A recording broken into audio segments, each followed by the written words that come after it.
안녕하세요. 어머니의 산 곰배령을 제작한 방준식입니다. 가장 혹독한 추위와 가장 아름다운 겨울이 공존하는 곰배령에 다녀왔습니다. 저는 이 험난한 곳에서 홀로 새 쌍둥이를 키우신 이하영 어머님을 만났습니다.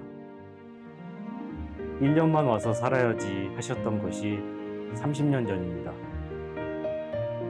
촬영은 쉽지 않았습니다. 가는 길에 눈이 너무 많이 와서 차가 눈 속에 고립되어 버렸습니다.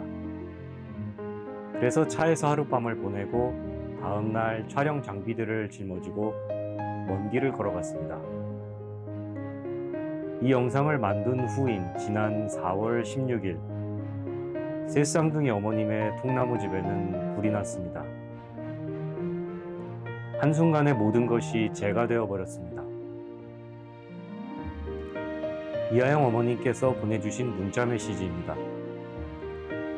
저는 메시지를 읽으면서 산속에서의 지난 30년이 늘 감사와 희망으로 가득했다는 것이 마음으로 전해졌습니다. 이 영상은 곰배령 통나무 집의 마지막 기록입니다.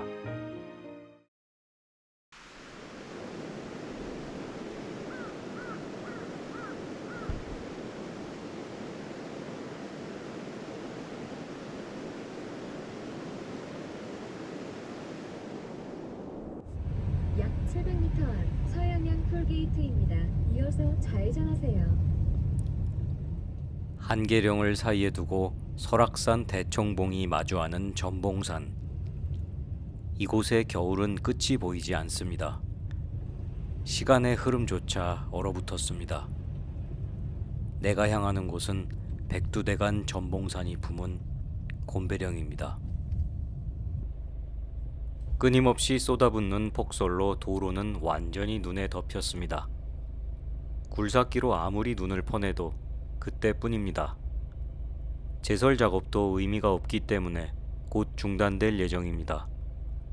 차를 전혀 움직일 수가 없습니다.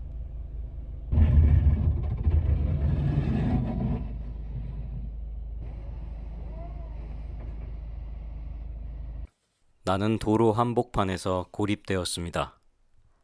이 자리에서 하룻밤을 보내야 합니다.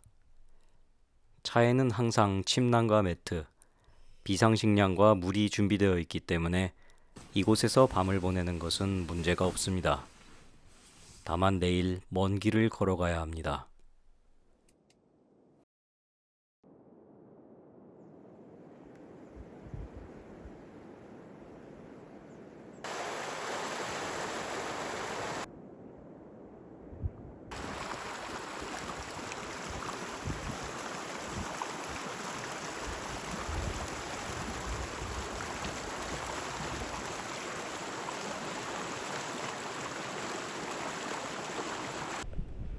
인적이 끊긴 곰배령 설피마을.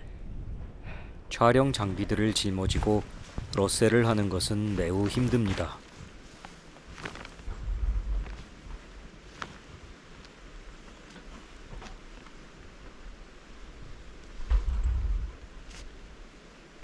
안녕하세요. 첩첩산중, 곰배령 설피마을 깊은 곳. 이곳은 새 쌍둥이 엄마 이하영 어머님의 집입니다. 이사 날짜를 코앞에 두었지만 새 쌍둥이를 반지하에서 키우고 싶지 않았던 이하영 어머님은 땅 위에서 살기 위해 알지도 못하는 깊은 산골로 들어왔습니다. 1년만 살다 나와야지 했던 것이 30년 전입니다. 이 거칠고 험한 산 속에서 홀로 새 쌍둥이를 키워낸 시간이 얼마나 고되었을지는 굳이 그 긴 이야기를 미주알 고주알 설명하지 않아도 가슴으로 전해집니다. 곰배령은 1년의 반이 겨울입니다. 대자연이 빚어낸 이곳의 설경은 직접 보지 않는다면 믿기 어려울 정도로 아름답습니다. 해가 지기 전에 이 특별한 곳의 설경을 구석구석 기록으로 남기려고 합니다.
지붕에 키만큼 높은 눈이 덮였습니다. 지붕을 짓누르는 겨울의 무게는 삶의 무게와도 비슷합니다. 가만히 손 놓고 있다가 보면 어느새 지붕이 무너지게 됩니다. 해야 할 일이 있다면, 할 수 있는 일이 있다면 바로 지금 해야 합니다. 눈을 덜어내야 하기 때문에 삽을 들고 지붕으로 오릅니다.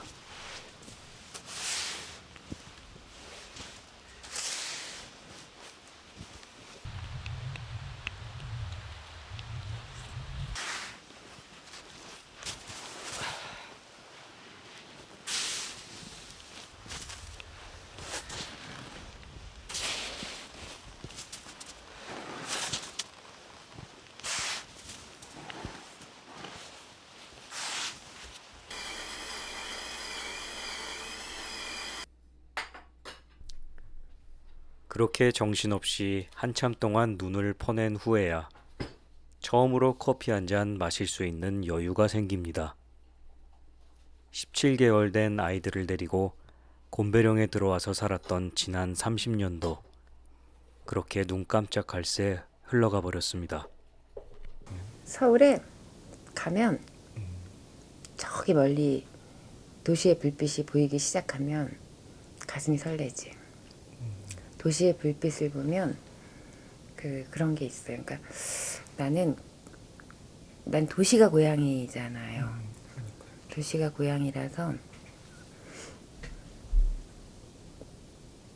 그렇지. 젊은 시절의 추억이 다 거기 있잖아요.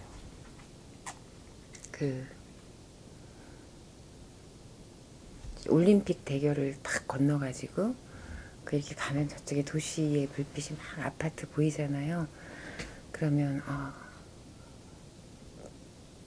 안도감 그런 게 있어요. 고향이니까.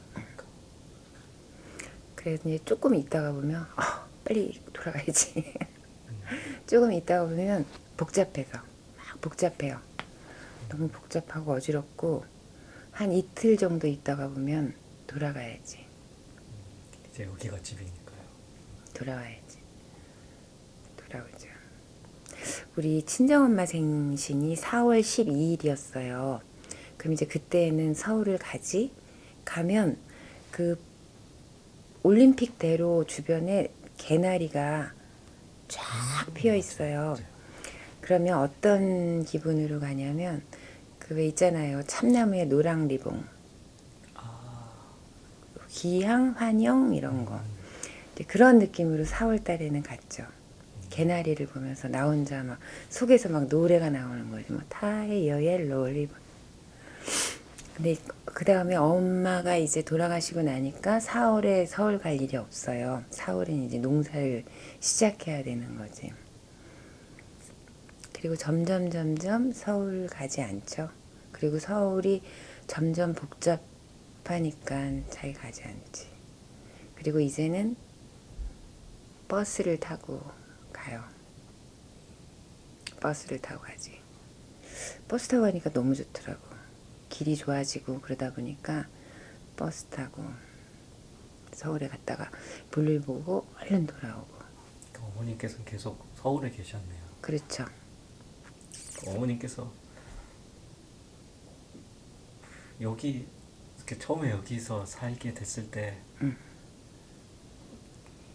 어떤 심정이셨을까요? 그때. 그렇지. 너무 이상했겠지. 너무 이상했다고 해요. 그렇죠. 너무 이상했다고. 쟤는 왜 저렇게 맨날 이상한 짓만 하나 이렇게 생각했을 수도 있지. 그리고 대부분의 사람들이 곧 내려올 것이다. 얼마 못 갈 것이다. 곧 하산할 것이다. 라고 다 생각을 한 사람이 많았다 그래. 내려올 때가 됐는데 이렇게 생각도 하고 말도 하고.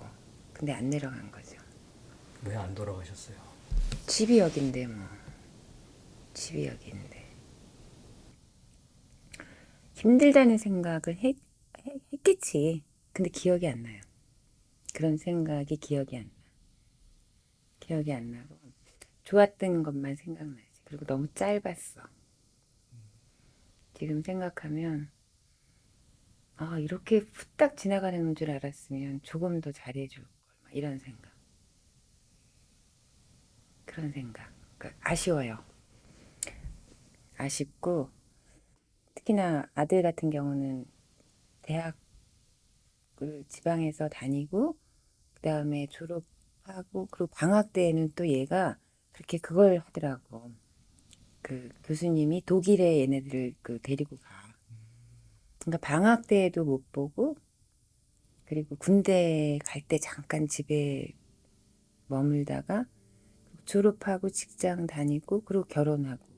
그러니까 20살이 되고 나서부터는 그 애가 하고 같이 이렇게 그 가족으로 지내는 시간이 없었던 거야. 굉장히 짧은 시간이었어. 같이 지내는 시간이. 나는 내가 세상에 태어나서 정말 내가 잘했다. 엄마가 돼본 것. 진짜. 정말 기적이죠. 어떻게 사람 몸에서 사람이 나와요. 안 그래요? 사람 몸에서 사람이 나온다는 게 진짜.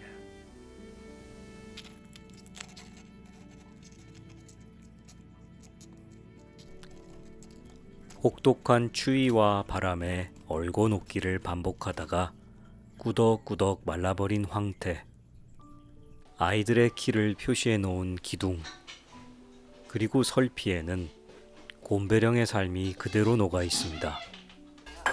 직접 만드신 두부와 함께 귀한 저녁 식사를 함께 했습니다. 어머니와 딸의 대화를 들으며 느낀 것은 어느새 두 사람은 둘도 없는 친구였고 이곳은 모진 세월 따위가 감히 건들 수 없는 사랑으로 가득했습니다.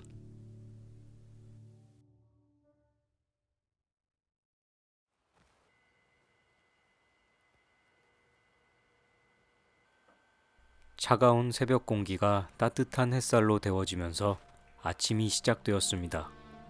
먹을 것을 구하기 어려운 고라니가 기웃기웃 놀러 오기도 합니다. 나는 이제 이 모든 이야기의 시작과 끝인 곰배령으로 오르려고 합니다. 폭설로 인해서 탐방로는 중간까지밖에 갈 수 없습니다.